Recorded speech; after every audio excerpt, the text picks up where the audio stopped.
of the day. When you get an opportunity in this game, you make a play. The playmakers on three. 1, 2, 3. Touchdown, Kansas City! The Chiefs are right in the thick of it, baby! And welcome to what I think will be one of the more exciting editions of Defending the Kingdom. We're going to call this the Base 10, based on the draft for the Kansas City Chiefs of the 2022 draft. Mitch Holthus with you, voice of the Chiefs, joined by Chiefs reporter Matt McMullen, and again joined by the man we call the barbershop, the barber, the spider, the Richmond Spider, Sean Barber. But exciting times. Man, awesome. Glad to be here. I kind of been in a little hibernation mode for a couple weeks. Cannot wait to be able to talk about the Base 10 system as far as this draft class is concerned. So excited for the Chiefs Kingdom to talk about each and every one of these draft picks. I saw Shop on Saturday after Draft Fest, and he just wanted to talk about the draft. We're in the parking lot for 30 minutes. He's like, I just want to talk about this guy. And I'm like, all right, Shop. And then I was like, what are you doing on Monday? You want to come talk about it on a podcast? And he's like, let's do it. So here he is. You know how that motor goes. Yeah. When the Spider-Man and the barbershop it just doesn't turn off. It just goes. So the Base 10, for you mathematicians out there, you're going, yeah, we get that. It's basically our mathematical system, right? You have 10 digits, 0 through 9, and then you start all over at 10 and move on. That's about my mathematical expertise, but just know that our lives are so affected by the Base 10 mathematical system. The Kansas City Chiefs' lives could be affected with this Base 10 draft class of 2022 that the three of us love. And seriously, we're going to go down every guy, all 10 of them here. So we're going to scoot along. But before we do that, it's a Defending the Kingdom tradition that we get in our spaceship and go around the world. Yeah, this might take longer than going through the draft picks. Only 3 pages today of people listening all over the world. So we'll start with a listener in Guyana, South America. Yeah. That's a first. We haven't been there yet, so that's a first. Ben from Shinfield, Essex in the UK. He officially declared it for Chiefs Kingdom. Kavinda is listening from Sri Lanka. Jeremiah checked in from Copenhagen, Denmark. Denny, as always, is listening from the Philippines, Chiefs Kingdom Far East, as he calls it. Manuga is listening in Nicaragua. Avery is in Vancouver, Canada. They declare themselves the chief in the north and are confident that Patrick can throw over the mountains up there, and I have confidence in that as well. Alex is also from Vancouver. We're connecting people from around the world, which I think is always cool. We also have Ismail in Toronto. Jeff is listening in Redcliffe, Australia. And then Lenny, who's checked in before from Dubai, wanted to report that his fiance, who's from Serbia, is now a Chiefs fan. So pretty cool. I don't think we've been in Serbia yet. No. Now, lots of people, as always, all over the country. So we have Dan, he checked in from Oklahoma, Brada in Hawaii, Gavin from Joplin, Buck from Concord, North Carolina. Drew and Marcia declared Chattanooga, Tennessee, the Scenic City Kingdom. My grandparents are from Chattanooga. They live on Raccoon Mountain. Love Chattanooga. Thomas checked in from Columbus, Kansas. Tom and Amanda, who I think we've heard from before, declared Mount Washington, Kentucky as Chiefs Kingdom East, the Bourbon Outpost. Love that. Sure. Many Chiefs fans would go there for a taste. Absolutely. Well, just wait. There's some more of that. Oh, gosh. We have Ryu listening from New Jersey. Connor is behind enemy lines in Rio Rancho, New Mexico. He says it's both Bronco and Raider country, but he's representing, so keeps representing out there, Connor. Sean also behind enemy lines in the Bay Area. Still a lot of Raiders out there, even though the Raiders left Oakland. Michael in Tampa declared Florida as Arrowhead South. Duncan is listening from Oklahoma. Shane is in Malta, Montana. Marion is listening in Iowa. Mark declared Montana as Chiefs Kingdom North. Got a few of those, Chiefs Kingdom North. And Norma is in Lancaster, Pennsylvania. Jim declared Milwaukee as Chiefs Kingdom North. Gary declared Vancouver, Washington as Chiefs Kingdom Northwest. Jay declared La Plata, Missouri as Chiefs Kingdom North. So lots of Chiefs Kingdom North this time around. Steven is listening right here in Kansas City, Missouri. Taylor is listening in Olympia, Washington. We've got Maria in Las Vegas. She was at the draft, so pretty cool. Got to see George Karloftis up there on the stage. Zach is in Colorado Springs, and this is what I was alluding to. He operates a brewery out there called Nano 108, but he's dubbing it Kingdom Behind Enemy Lines. So if you're in Colorado Springs, go check that out. Say hi to Zach for us. Gary is in Flat River, Missouri, but he's listening from Monument, Colorado. Bill is also in Colorado. Lots of people in Colorado, which I love. Ed checked in from Cibolo, Texas, and declared it Chiefs Kingdom, South Texas. Gary is listening in Sioux Falls, South Dakota, and claims it as Chiefs Kingdom of Sunshine. My wife went to the University of South Dakota in Vermilion. I've been to Sioux Falls a million times. Love that. Great town, actually. A lot of Chiefs fans up there. A lot of Chiefs fans. Yep. Ruben declared Colorado Springs as Olympic City Kingdom, USA. Luis checked in from Sunnyside, Washington. We've got Sheila in Atlanta, Brian in Los Angeles, a listener in Dallas, Anthony in Joplin, James in Independence, Greg in McKinley, Texas, Dan in Levittown, Pennsylvania, Chad in Pleasant Prairie, Wisconsin. His wife went to Purdue, so they watched all the Boilermaker games over the last several years and watched George. Karloftis. They love him. But they also have to like Chanel. Well, there you go, yeah. I mean, we got a double dip for those. Didn't like him then, but they like him now. Like him now. I also want to shout out Georgia in Northern California, one of our most dedicated listeners. Always shoots me a DM after our episodes. Thank you for watching and listening, Georgia. We really appreciate you. And then lastly, I met some awesome people at Draft Fest over the weekend. A guy named Matt and his buddies. We took a picture, and he was going to send it to me, and we would put it on the broadcast, but I never saw the photo on social media. So shoot me a DM, Matt, with the photo, and we'll get it on next week's broadcast. But that's everybody. We're going to dedicate an entire Defending the Kingdom show sometime with the three of us just to Chiefs outposts. Yeah. Big Charlie's. I mean, we can go through, but behind the enemy lines one in. I love it. In Colorado Springs. You might have just put it out there for all the customers to go, hey, just that's the name of the place, behind enemy lines. Love it. Okay, let's jump into, and by the way, so we had South America, we had Eastern Europe, Asia, Australia. So we almost hit all the continents again. Yeah, no Africa this week. And no Antarctica. Yeah. Still working in Still waiting on that. Okay, let's jump in now to the base 10, the mathematical system that is part of our lives more than any of us know, and then the base 10, which are the 10 draft picks for the Chiefs in 2022. Now, let's go back to 2 Defending the Kingdoms ago, go leaping back there, and revisit it if you want to have some fun on the one we did on volume, value, and victory. Because honestly, it became prophecy. This feels like volume, value, and victory. We're going to go right down all 10 of these picks. And Shop, we'll start with you because let's go to Trent McDuffie. Let's go. McDuffie, all 3 of us were thinking would be 10, 11, 12, 13-ish. All of a sudden, he's there at 21. Brett Veach grabs him, makes the trade with New England to jump up and get Trent McDuffie. As a defender who played in this league for over a decade, what do you like about Trent McDuffie, the cornerback from the University of Washington? Well, the thing that jumps off the film is me is his mirror ability. The way he's able to stay in front of receivers, he's never panicking. All throughout the route progression, he never panics when the ball's in the air. And that's one thing that's very hard to teach DBs at this level. Kind of reminds me of a Champ Bailey.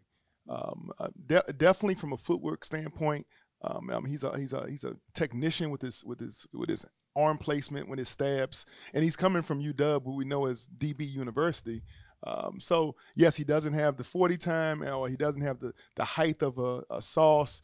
He doesn't come with the resume, I think, of Stingley Jr., who went earlier on in the draft. Both of those guys got drafted higher. But in my board, on my big board, when I broke down DBs, he was the number 1 DB on my board. Over Sauce? Over both of those jokers. Over both of those jokers. Sauce and Sting. Man, I've seen Sauce get beat at the line, and he makes plays up down the field and stuff like that. So he does some flashy type stuff.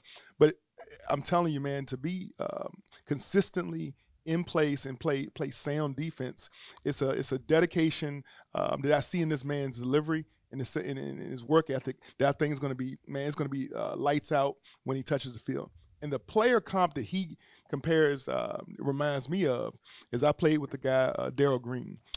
And at that size, Daryl told me one thing. I got the receiver covered when the ball gets there. Don't worry about anything else. When the ball gets there, I'll be there in time to punch the ball out. He does an amazing job of tracking the ball, high pointing it. And even for his size, he plays a lot taller than he really is. So I love the pick of McDuffie. I think we got him at the 21st. Yeah. Traded up to get him at 21, which is, 10 slots of where some thought he was going to be. If he becomes Daryl Green, who's probably one of my top 10 all-time non-Chiefs players of all time, I'll be ecstatic. Daryl Green played 20 years as a corner in the league, an amazing dude and great person. Matt, your thoughts here. And I have smart, tough, versatile. People think, well, he played a lot of zone technique. You look at there was a couple cloud technique plays he made, the big interception he made, I think, against Washington State. But this guy does have man traits, and he is wicked smart. Yeah, and just the value was ridiculous, as Sean mentioned. So for our live stream, I prepared like 30 one-sheeters, just quick information about guys that we could possibly draft. So I'd have some info there when we went live. And I made all these different one-sheeters and kept joking around that we're going to take a guy that's not on my list, right? And the very last one-sheeter that I did was for Trent McDuffie. And at that point, I was doing ones for guys that were unrealistic. Like I did one for Sauce. I did one for Stingley. These guys that there's no way they were going to fall to us. And I did one for Trent McDuffie, thinking there's no way this guy's going to fall to us. The value, like, is just too high there. He's too good of a player to be there in a realistic range where the Chiefs could trade up. And when we got to 21 overall, we traded up for that pick, and we got word that we were taking Trent McDuffie. I'm like, what? I mean, it's just unbelievable. And the thing about him is some of these corners in the draft, Stingley kind of sticks out to me. They were really good a couple years ago, and they're great athletes, but the production hasn't necessarily been there lately, so you kind of wonder, what are you getting with that?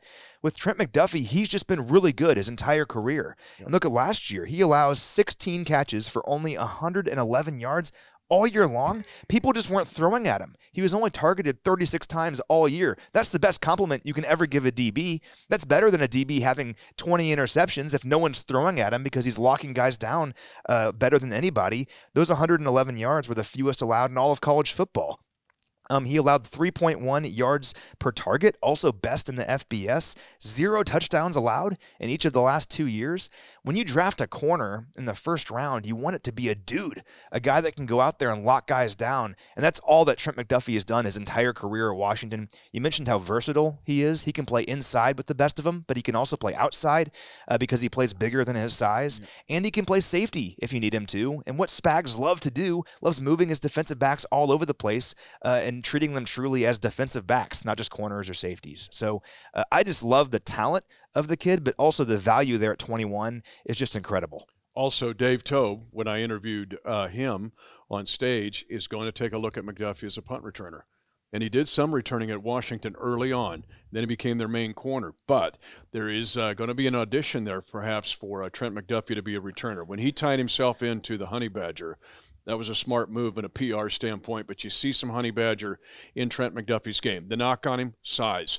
But he plays bigger than that. You guys both alluded to that. And the lack of productivity. Only 2 picks in 3 years. But a lot of that was the fact that nobody was throwing. No one's throwing at him. All right, let's go into the next one, and that's George Karloftis. This is our water polo guy from Greece. Nobody from Greece watching or listening, I guess, at least right now, Not to yet. Defending the Kingdom. They will be. If we had the Greek flag out here, we would put it out there. Because honestly, to me, and I'll get your thoughts first, and then we'll go to shop on this one with Karloftis. Again, drops to 30. Many thought he would be 10 picks higher than that. George Karloftis. So, smart, tough, versatile, dependable, durable. And this guy, Spags, can do a lot of things with George Karloftis. It's like the same buzzwords for McDuffie, right? That's kind of the theme of this draft is smart, tough, durable, versatile. And Karloftis is all of those things. Really productive last year. He had 54 pressures last season. Second best pass rush win rate last season behind only Aiden Hutchinson. That guy's pretty good. Went number 2 overall, so consistently winning. And he's versatile. He's a big guy, so he's versatile. You can play him on the edge or inside, and he's a power rusher. That's what he's going to do. This guy is one of the most strong guys in this entire draft, and he's just going to bull rush and barrel over people, and that's what you kind of hope translates to the NFL. He's also an Ironman, so he had at least 49 snaps in all but 1 game last season, and that gets back to his versatility. He never wants to come off the field, so in certain situations where you don't necessarily need all your edge rushers out there, he's like, all right, I'll bounce inside if I can, and vice versa. So I love that about him. He described himself as relentless, and I mentioned that on our last podcast, but I just love it. You want that out of a first-round edge rusher. You want a guy who's relentless, who just wants to go out there and contribute in any way that he can. He doesn't care that he's only in there in sack situations. He doesn't care about that. He just wants to get after the ball carrier and help his team win, and that's George Karloftis. And I love that he has a chip on his shoulder. He was saying that 29 teams are going to regret not taking him before that spot. So he's going to go out there and be relentless throughout his entire career, and I can't wait. Well, I've seen this kind of cat come out the draft before, and recently we've actually faced a cat that reminds me a lot of Karloftis, and it's Sam Hubbard with Cincinnati. Great comp. Love it. So effective. It's hard because the guy doesn't jump off the page as far as his vertical leap or his 40 times or any of the metrics, but so productive. always doing something for the team, always taking on a double team, always holding blocks off so the linebackers can shoot the gaps, consistently getting closer and closer in this collapse in the pocket around the quarterback versus that splash off the edge that we're used to seeing in the NFL. And now that I think that the NFL is starting to just as a systematically, we know that they're not pressuring as much. Just the collectiveness of the NFL overall, defensive coordinators, I think, are getting away from that all-out blitz dog mode, and you're going to see people drop into more 2 shells and rushing 4, rushing just 3, and that pocket now just has to be constricted slowly around the quarterback. And it takes certain body types that are strong enough to hold on. It's only 3 against 5 offensive linemen, but you still got to find a way to get to that quarterback. And I think when I see him on film, he's very consistent about keeping his eyes on the quarterback, always gaining ground, using that pressure, using that strength to just collapse that pocket. So I'm very excited about a guy who I had as my 4th overall end. He was my 4th overall edge when I ranked him, but there was no way I thought he would be available after 15.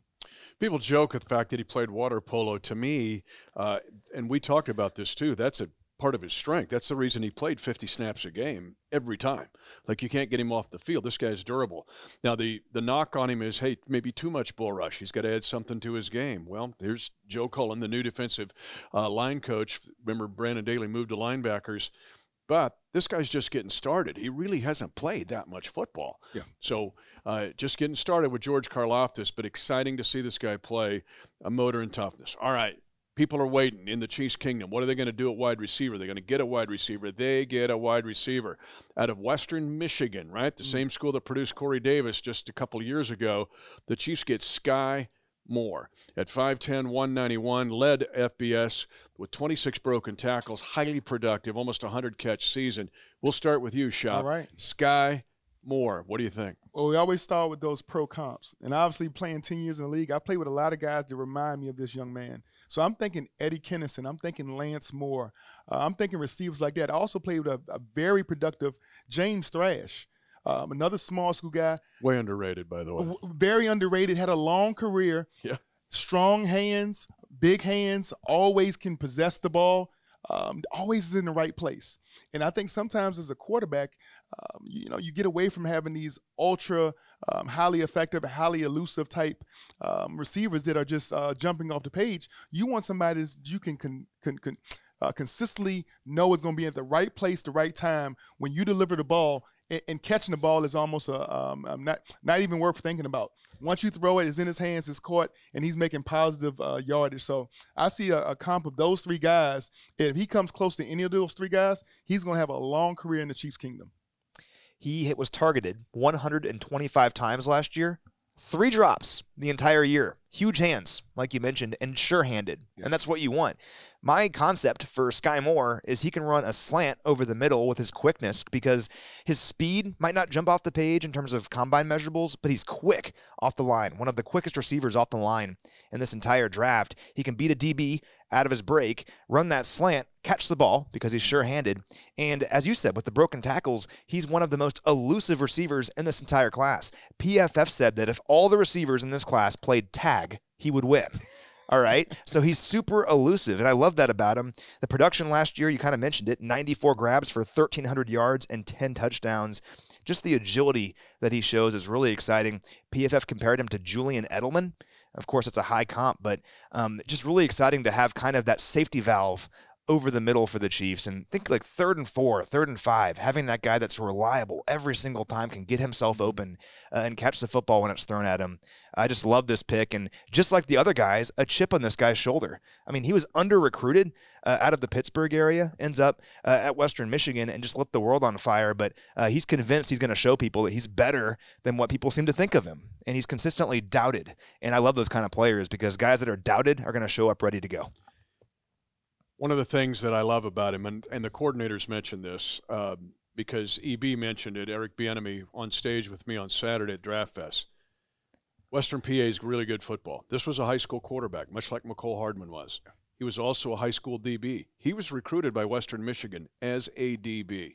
And to me, receivers, many times receivers turn into DBs. Sometimes DBs turn into receivers. And I think it helps them when it's that way because they understand coverages, they understand how to get open, and they can understand how to move the chains. Do not forget, go back and look at the video if you can around the world for our Defending the Kingdom viewers and listeners. Find the Pittsburgh. They beat Pittsburgh.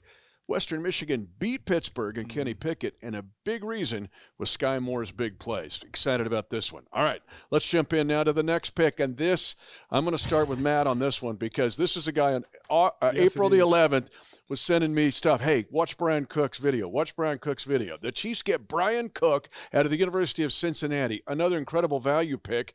What did you like about him on April 11th, and what do you love about him now? I text Mitch on April 11th. I'm working on one of my Draft Talk videos, going to look at safeties, right? And I'm looking at all these different guys like Jalen Petrie, Nick Cross, all these different dudes, guys that will be highly drafted.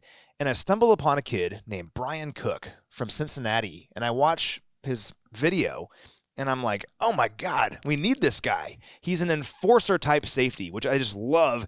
In the box, when you have a guy running a shallow crosser or something, and you can have an enforcer safety that reminds them that they're there every single time. Big hits from this guy. He's a sure tackler, only 7 missed tackles on 100 attempts last year. And I mentioned a true hybrid player, so 450 snaps in coverage last year, but had the 9th most forced incompletions, and also 450 snaps against the run, with the 8th most run stops. So this guy is just absolutely awesome. And in that text chain, when we were talking about him, I compared him to Cam Chancellor, which is, of course, a lofty comp. We'll see if he can reach that. But you respond with the eyeball emoji. And then I see him at Draft Fest on Saturday and just getting to know him a little bit. And someone asked him, who was your favorite team growing up? And he said it was the Seattle Seahawks and the Legion of Boom. And I'm like, okay, I have to show him now. So I show him the text chain between me and you. And I was like, man, I compared you to Cam Chancellor like a month ago. I was on your team before you were on our team. And he's like, all right.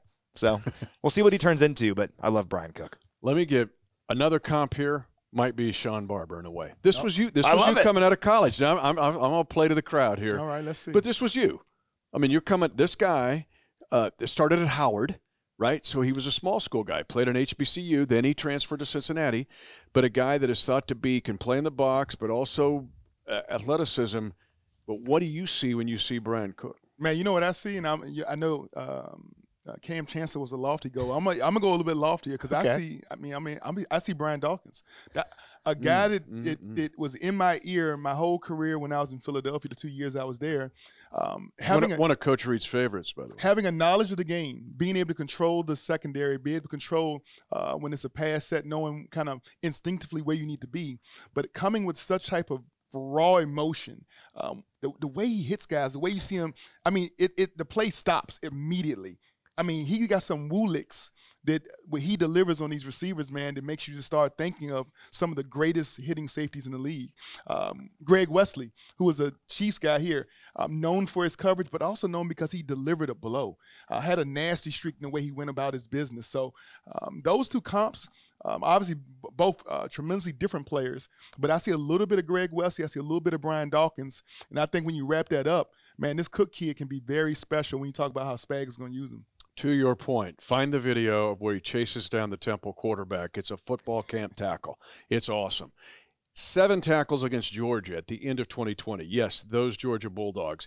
And the other point here with Brian Cook is the fact that the Chiefs love to play a very unique coverage 4-1-6 where they'll play 3 safeties and 3 corners. Yeah. Well, one of those 3 safeties better be a box safety, play those crossers, Matt, like you've talked about, deliver a blow and be physical, or if they check to a run with these running quarterbacks or the single back usually against that, they've got to make tackles. It was a big deficiency for the Chiefs in 2021. Hopefully Cook can fill in that gap. All right, Shop, we're going to get the first chance here because now we go to a guy, Leo Chanel, at the University of Wisconsin at 6'3", 250, major production, Big Ten linebacker of the year, called a cinder block of strength. All right, here's Chanel. What are you thinking? Man, I see the X-Man. I see him taking out both of those A-gaps at will, whenever he wants it. Almost playing like 10-man football. You have everybody else playing the defense, and you allow this. you allow him the freedom to just on command say, I'm going to take out and I'm going to blow up anything that comes through that right or left A-gap. And then as a defense, you play off them. It is so hard for an offense to be able to play offense when you have defenders that don't always do what you think they're going to do.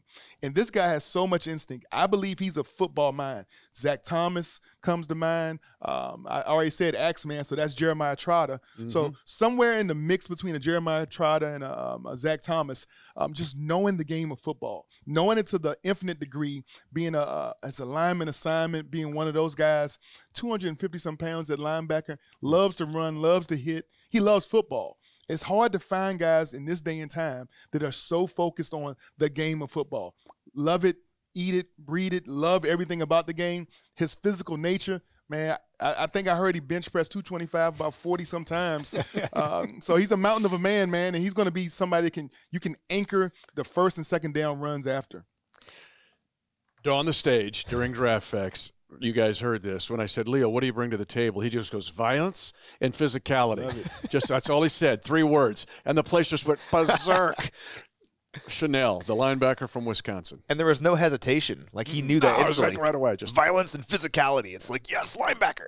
And that's what he is. And he also provides the Chiefs with some flexibility in their linebacker core. So Brett Veach talked about it after he was drafted. But this kid's a true strong side Sam linebacker. You can put him out there in your base sets, move Willie Gay to Will, where he's so athletic and can move around and can cover. That's where he probably should be. And then also, Chanel can back up Nick Bolton, that middle linebacker. And you can never have enough depth at those spots, particularly premium depth. Like if Leo has to go out there and play middle linebacker, we got to see how he does, of course, in the offseason training program. But just based on what we know about him as a prospect, he can do that. So I'm excited about the flexibility he provides the Chiefs.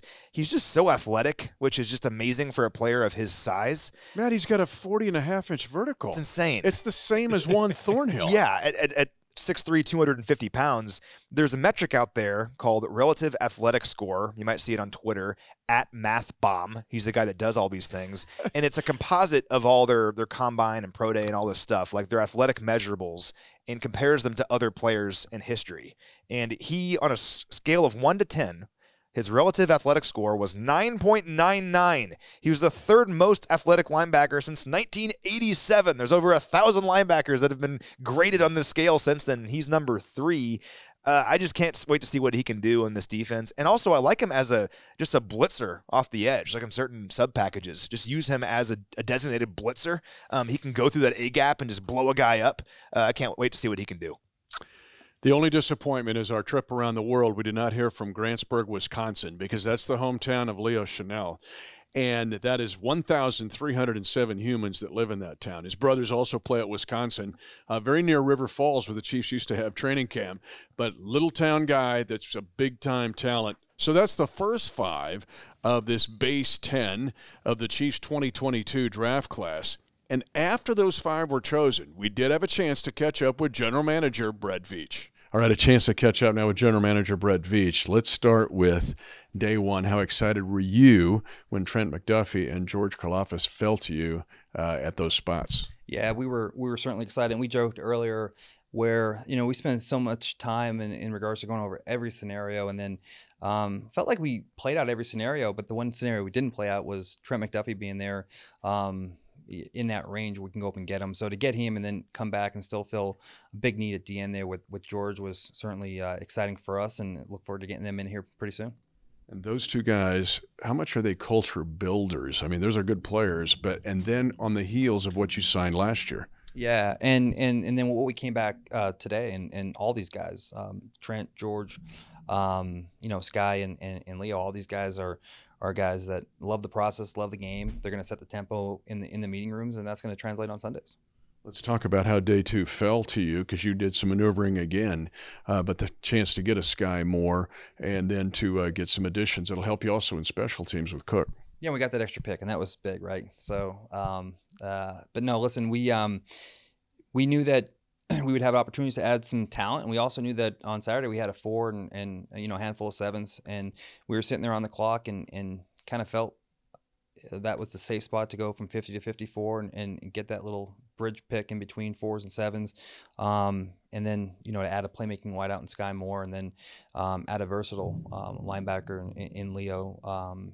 He'll be able to come in here and play some Sam, play some Mike, and we certainly need depth at the linebacker position, and we need a guy that can, play that Mike, backup Mike position, backup Mike linebacker position. So, we're excited to get him, and like I said, all all these guys that we were able to take the last few days here, I mean, we think these guys can come in right away and help us day one. And final question, day one, though, too. It seems like you got some four-core special teams help perhaps here. Yeah, and that's a cherry on top. So, we have some certainly some position needs that we need to fill, and we're able to do that and get in the corner, getting the DN, the receiver, and a versatile multi-positional linebacker. But then, as you mentioned, Mitch, just to come back with those guys, with those needs, and know that all these guys are going to be there for Dave on Sunday. Again, it's just cherry on top. But Brett Veach was far from done, and the rest of the base 10 are worth a worthy discussion. And if you can't tell, all three of us are having fun talking about the base 10 system. Not mathematics, these 10 draft picks. Let's jump into the next guy. And, Matt, I'll start here with you, and that's Joshua Williams, the cornerback out of Fayetteville State, Division II school, an HBCU school, 6'3", 195. Let me just start this way. HBCU corners in Chiefs history. Jim Marcellus, Tennessee State, Super Bowl IV champion. Emmett Thomas, Bishop College, Pro Football Hall of Fame. Albert Lewis, who played at Grambling. Some of the greatest corners in the history of our franchise came from HBCU schools. There's a lot to like about Joshua Williams. He was the first draftee out of an HBCU since 2020, I believe, and the highest drafted one since 2019. So pretty cool. Joshua Williams to the Chiefs. Tremendous size and length with this guy. He's a corner who stands at 6'3", 194 pounds. So love that size and length. Good wingspan on this kid. Lance Zearline from NFL.com, one of the best draft analysts out there, said he was a small school cornerback with big school traits and talent. The thing is, he's raw. Like, playing at a smaller school, the competition level will be significantly different in the NFL, but you can't teach 6'3", 194 with long arms and ball skills. You can't teach that. And he was really good at Fayetteville State. I mean, you can only play who's against you, and he had good production there. 24 passes defensed over his last 20 games. So when you get to this point in the draft, you're kind of drafting based on traits. I mean, no player is perfect at this point, but if you see a guy that, it's a small school, but he's 6'3" and has ball skills and is only ascending as a player. I mean, he went to the Senior Bowl and held his own against players from Georgia and Alabama and Clemson and everywhere else. So really excited about Joshua Williams. He'll go out there, and I don't know if he's a starting corner on day one, but you develop him, kind of like the Chiefs did with Travarius Ward. I get defensive of playing levels because the CIAA is a good Division II league. This is a league that Shop, who played FCS at Richmond, but the next notch down, Division II, these is Virginia Union, Virginia Wise, Johnson C. Smith. These are good players. We've had NFL guys come out of this. What do you see in Joshua Williams? I see what I like. I see guys I played with before. I see the Bobby Taylors of the world. I see guys that play like, remember Bobby Taylor with the Eagles? Long, 6'2", great wingspan, is able to play the high point of balls and get you in and out of breaks. Great trail technique. I love his trail technique on everything. I mean, it's no separation. And to be a guy that tall and that, I don't want to say he's linky, but he's long. He has great arms, able to break up passes and get it all. And not even, there's Troy Vincent. Bobby Taylor and Troy Vincent. Cornerbacks like that, they give wide receivers so much trouble trying to get in and out of your breaks, trying to get down the field because they have these super long arms. They're able to adjust your routes. And quarterbacks, they come off receivers really quick when you see the guys are locked down by these guys with these long arms. So I like Mr. Williams. Obviously, small school guy. Had to kind of travel the same road I did, coming from University of Richmond, having time in the Senior Bowl, having time go to the combine and work out. Everybody said level of competition.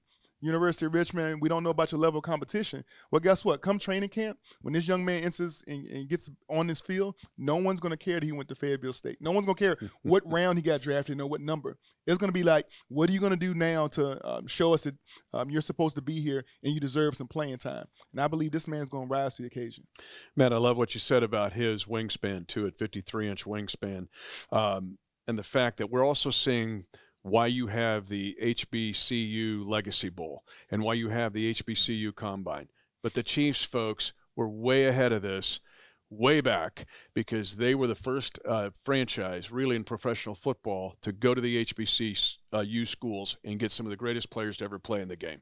Buck Buchanan. We go right down the line. Willie Lanier and others. Maybe have another one here in Joshua Williams. Okay, another one. Austin Woodard helps us during the draft. He lives in Joplin, Missouri. He went berserk with this pick. And this pick is really interesting. And Darian Kennard, the offensive tackle / guard, is he a tackle, is he a guard, from the University of Kentucky. He won the Jacobs Blocking Trophy as the best blocking offensive lineman in the SEC. Wait a minute. Wasn't Evan Neal in this draft? What about Cross from Mississippi State? He was ruled better than those guys. Shop, we'll start with you. What kind of steal did the Chiefs get here? Some say it was off by 80 picks. To get a guy like this, I think he recorded 30 pancakes last season. So 30 pancakes blocks, which means the guy you're blocking ends up flat on the ground on his back, is phenomenal. And to get this guy, I mean, he comes into the kingdom with an edge on his shoulder. So if you're looking for a bunch of hot takes or some audio bites, this ain't the guy to get it from. He's coming in every day with a job, with a demeanor. He just want to get it done. He want to get the job done. He wants to protect the quarterback. He wants to make the other guy's job across from him kind of like a nightmare. So our defensive line is gonna get beat on all training camp long facing this young man. But he considers himself a starting right tackle. And he's almost disrespected that the draft went that long without him getting. And so, yes, he's happy to be a part of the kingdom, but he's not going to come here like with satisfied. He's not going to come here like I've arrived. Today, when he gets to training camp, you're going to see like day one of his journey. And he might not speak to anybody on the entire team. He might not have many words for anybody in that huddle, but I bet he's going to be one of the most physical guys during training camp, and hopefully that carries over into the season. Matt, why did he drop? And if he is a tackle, let's all imagine here around the world in the Chiefs' kingdom, him at right tackle, shoulder to shoulder with Trey Smith, who has the same demeanor at guard. Well, you mentioned Austin Woodard, who helps us do our board and helps us with our draft prep. He was with us on night 1 and night 2. And on night 2, we're just all excited about our draft, getting all this value and all this talent. And we asked him, what do you think? And he's like, I love the draft so far, but I wish we could have gotten Kennard out of Kentucky. And then we get him in the 5th round. He was the number 79 overall player on Pro Football Focus's board, and we get him at pick number 145. You mentioned what a steal he was in terms of how many picks off. Warren Sharp did a deal where he compared basically projections to where guys were actually taken, and Kennard was the 7th best value pick in the entire draft. And the Chiefs get this guy, guard tackle flexibility, like you said. PFF had him as the best tackle in the SEC last year. Just really productive. And he's huge. He's 6'5", 322 pounds at the combine, and he played bigger than that at Kentucky. I think he was 345 at one point. 109 knockdowns in his career, and it gets back to what you were saying about that demeanor that he has. He's a nasty dude. I mean, everywhere I look, they just call him a mauler. And that's what you want along the offensive line. And the Chiefs really went through a culture shift along their offensive line, getting guys like Trey Smith, Joe Tooney, Creed Humphrey, and he's going to fit right in. Watch the video of him against LSU. He takes out the first level, goes the second level. He's looking for dudes at the third level. Watch him block against Travon Walker and the University of Georgia. So maybe work on his pass sets, but this guy is a monster and comes in, as Shop said, both you guys said, with an attitude. All right, let's go to the next player. We got 3 guys left on the base 10 here, the 10 draftees for the Kansas City Chiefs in the 2022 NFL Draft. Jalen Watson, 6'2", 197 out of Washington State. We think comps here. I think Washington State. I think this size of dude. I think of a James Hasty. Actually, we're going to go way back here. But he came out of Wazoo, same kind of deal. The kid was a JUCO at Ventura in California. We'll start with you, Matt. Jalen Watson. Well, similar deal to Joshua Williams, where Jalen Watson is a long, physical corner, and you can't teach those kind of things. In the NFL nowadays, you need corners who are tall. Like, even 10 years ago, having a corner over 6 foot tall was very unique. But nowadays, when you have receivers like Mike Williams in your division, you have to have tall, athletic, long corners to guard those kind of guys. So it's not just an easy jump ball situation for the receiver. And Jalen Watson fits that bill. He's 6'2", 197 pounds, outstanding height and length for a corner.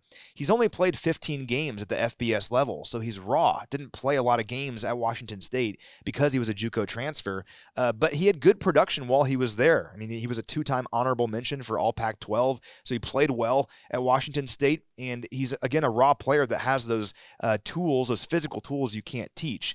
One other thing I love about him is out of Ventura Community College, he was one of the top JUCO players in the nation. He was being recruited by tons of different schools. I think he was the number 9 corner out of JUCO in the country. Tons of schools want him. He signs with USC, but he turns out to be academically ineligible. A lot of players, their career would end there. But what'd he do? He went back home to Georgia and started working at Wendy's and taking classes. Ended up being a straight-A student, got his degree, and then went to Washington State and balled out, and now he's being drafted. That's a cool story, and it says a lot about the kid. You played in this league a long time, Shop. This kid had to get his mind right, and he did it doing fast food in the 2019 year in Augusta, Georgia. What about a kid getting his mind right and set and coming in with this kind of potential? He's going to come with an edge on his shoulder, and he's going to tough, smart football player. He's already seen a little bit of failure. And sometimes a little taste of failure is what really gets your motor going and kind of elevates you and vaults you to be a true pro. So knowing that this guy is not coming in thinking he's arrived is going to be an awesome opportunity to get a guy that's, I think, is going to battle with our current guys day one, is wanting some playing time on the field. We know his immediate value going to be in special teams. He'll be a special teams demon. And if he's got anything, any kind of goal, it should be to be a special teams captain day one. Because he has that versatility. He has that size, the length, the speed, the physicality to be a guy that can be all four-core special teamer. He can be a tip of the spear. That's a term that we use in special teams. When you're a tip of the spear, you're the first entry point when you're trying to kill your opponent. The first thing that reaches is that tip of the spear. And I see a guy like that is going down there on any special teams phase at any point of the game and making a play-changing, a game-changing play. And so a guy like this guy, man, he's going to come hungry. He's going to come aggressive. He's going to learn the defense, but you already said he's a smart kid. Spagnola's defense, man, it's definitely it's got some volume to it. But once you learn your assignment and your alignment, you're able to go and let your instincts take over. And so I can't wait to see this guy just instinctively be able to take over and be somebody on the field. Again, we've talked about some traits, some comps. DB that I played with, when my last year at the Texans, I played with the guy, Dante Robinson, a guy from South Carolina. He reminds me of him. He kind of reminds me a little bit of a Lito Shepherd, a Sheldon Brown. This guys, they play with so much tenacity. They never let their the size or the lack keep them from making the next big play. So I appreciate a guy coming in already, tasted a little bit of failure, had to go kind of reinvent himself and talk about how much do you really love the game of football. Because I guarantee you, when he was doing the fast food stuff, the NFL is probably the last thing on his mind at that point, right? It's about how am I going to just feed myself and get through day to day. And he's been able to work himself back into shape to be an NFL player. Man, I have nothing but respect for this young man. Some have made the comp his game to Antoine Winfield. All right. I'll take that one. I like it. But you're right. He's a little bit raw. Hasn't played that many games. Didn't play that many games at Wazoo, but excited to see this game. And I might get T-shirts made of TGs, Tobes guys. The special team shirts.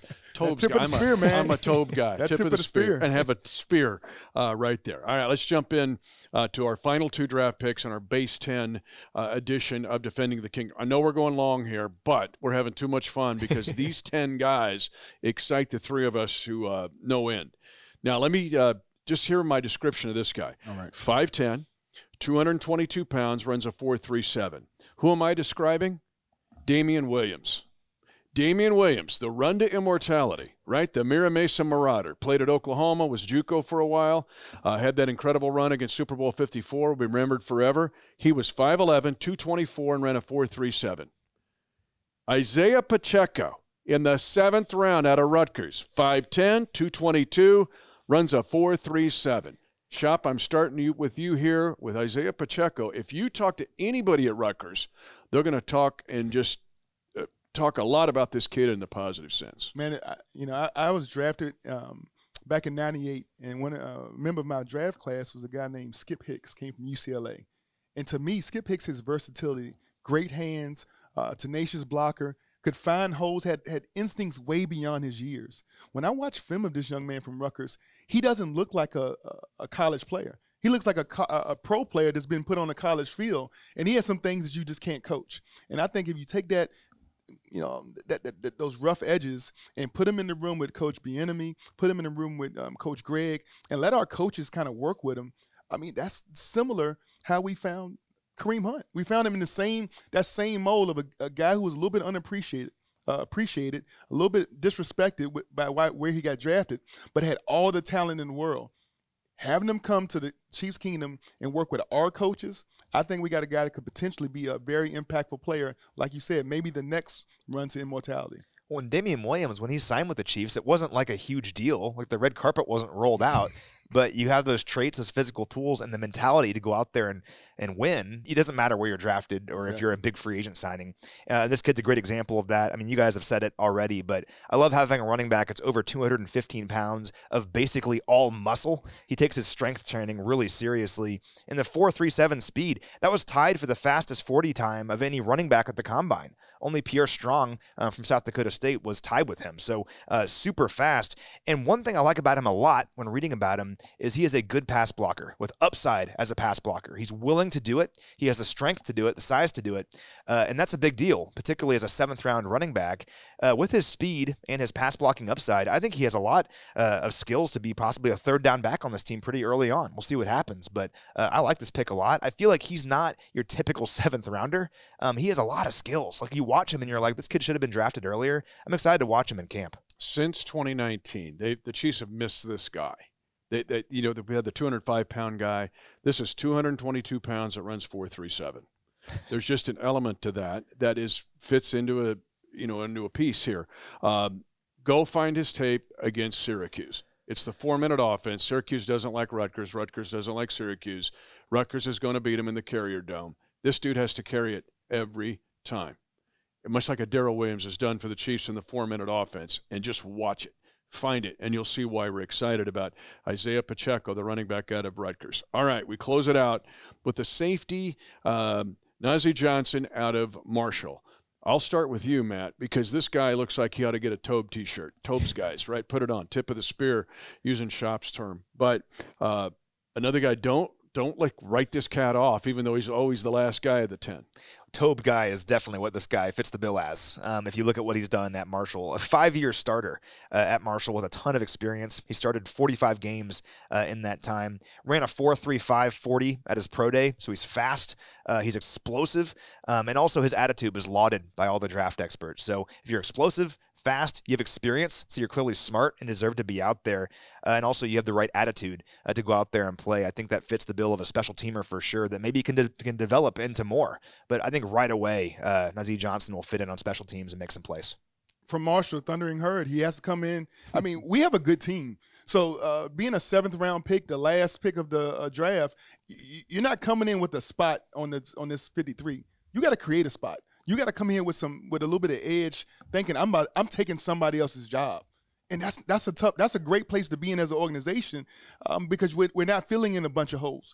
We're adding extra depth. We're actually extra ingredients to the pantry, just in case we need somebody to come in and feel somebody roll through the injury or something like this. So this young man has got to come in. I mean, he's got to play like the ground is on fire every day. He's got to be early for meetings. He got to stay late. He's got to watch extra film. He's going to have to do some really unique things in training camp just to be on our 53, because we have so many great players already here. So we're in a great position to be in. Hey, man, this young man, listen, he's going to come in. He's going to perform. He's going to play. But, hey, man, we ain't got room for everybody on the ship.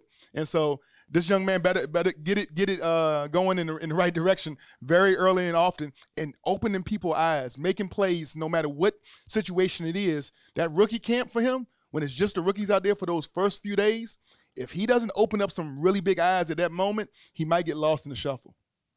But I call them crockpot guys. This guy's a crockpot guy. Because of the expanded practice squads, you now can develop guys. Yep. This guy put in the crock pot, slow cook them. Think of the best meals you've had. They have been slow cooked. Yeah. And you develop guys. That's been a big part of the Chiefs' 9 years of winning here, going into a 10th year under Andy Reid. All right, real quick, we'll just close it out with a quick synopsis of your thoughts of the base 10, the draft class of 2022. We entered this draft talking about what an opportunity it was to get some great talent and some great value. Not very often does a team that has the resume of the Kansas City Chiefs have this many picks in a draft, particularly picks high in a draft. Well, we're viewing it now, and we won't know the success of this draft for at least a year, right? But reviewing it now, looking at what experts thought about certain players, the Chiefs came away with the following players on the Pro Football Focus big board. The number 10 overall player, number 11, number 22, number 36, number 71, number 79, and number 117. Think about all that young talent entering this locker room. And I can't wait to see how they look in rookie minicamp this weekend and during OTAs in the weeks to follow, and, of course, training camp. But this was a great opportunity for the Chiefs to go out there and grab a bunch of really good young players and put them on this team. And I think they achieved that, and I can't wait to see how it plays out. But at least today, Monday, after the draft, I feel great about this class. Man, I hope these guys come in with the mindset that they've expressed to us, even just in the videos and the draft day videos at Draft Fest.